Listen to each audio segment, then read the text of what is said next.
mas pinalabas din ng dear self kung ano ako ngayon. Sa nakikita nyo ngayon, mas sobrang in-improve niya, hindi lang sa body, attitude,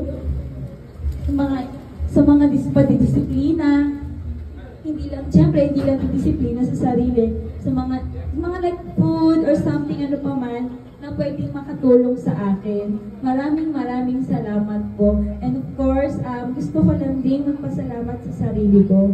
Kasi kung hindi ko din tulungan yung sarili ko, wala po ako ngayon sa harapan niyo. And then, thank you, self. You're the best. Thank you, self. You're the best. Oh, yeah, tama. And, syempre, gusto ko din mag-i-welcome yung mga pamilya natin na lumalaki. Maraming, guys, promise, ang dear self, never nagpabaya. As in, never nagpabaya. Muna kung saan sila yung mas tutulong, hindi lang dahil ma-improve yung body na. Mas ma-improve niya pa kung ano ba, or mailabas niya pa kung ano pa yung mas sa atin. Yun po, ganun ang dear self. Kaya maraming, hindi magsasawa at hindi matatapos ang pasasalamat ko dahil alam kong mas lalaki pa ang dear self. At mas madadagdagan at buong mundo sasakupin ng dear self. Maraming. Honest na yan, Kristal! Honest na yan! Siyempre, buong mundo, Lord! So, yun. Meron pa?